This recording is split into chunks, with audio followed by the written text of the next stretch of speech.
एक breaking news आपल्या समोर येते. 85,000चा पगार पण 100 कोटींची संपत्ती. एसीबीच्या कारवाईने खळबळ. सरकारी सेवेत दरमहा सुमारे 85,000 वेतन घेणाऱ्या रस्ते आणि इमारत विभागातील मुख्य अभियंता मोहन नाईक यांच्या विरोधात झालेल्या एसीबी कारवाईने मोठी खळबळ उडालेली आहे. कारवाई दरम्यान अधिकाऱ्यांना कोट्यवधी रुपयांची मालमत्ता, मोठ्या प्रमाणात सोने, अनेक फ्लॅट्स, विला आणि इतर मालमत्ता आढळल्याची माहिती समोर येते आणि या प्रकरणात न्यायालयाने त्यांना न्यायालयीन कोठडी सुनावली असून पुढील तपास सुरू आहे. या घटनेनंतर सार्वजनिक बांधकामामधील पारदर्शकता आणि निधीच्या वापराबाबत पुन्हा प्रश्न उपस्थित होत आहेत. दरवर्षी रस्ते, पूल आणि इमारतींच्या दर्जाबाबत नागरिकांकडून तक्रारी होत असतात. अशा पार्श्वभूमीवर भ्रष्टाचाराविरोधातील कारवाई अधिक प्रभावी करण्याची मागणी जोर धरते.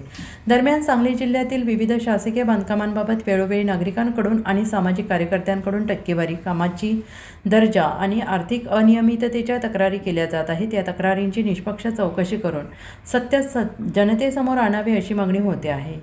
युवाग्राम 24 मराठी या विषयाचा पाठपुरावा करत असून उपलब्ध कागदपत्रे आणि अधिकृत माहितीच्या आधारे जिल्ह्यातील विविध कामांबाबत विशेष वृत्तमालिका प्रसिद्ध करणार आहे. संबंधित अधिकाऱ्यांची बाजू त्यामध्ये मांडली जाईल. जनतेचा पैसा जनतेच्या विकासासाठी खर्च व्हावा हीच सर्वसामान्यांची अपेक्षा आहे. गैरव्यवहार झाला असल्यास दोषींवर कठोर कारवाई व्हावी, निर्दोषांना न्याय मिळावा अशी मागणी नागरिकांची आहे.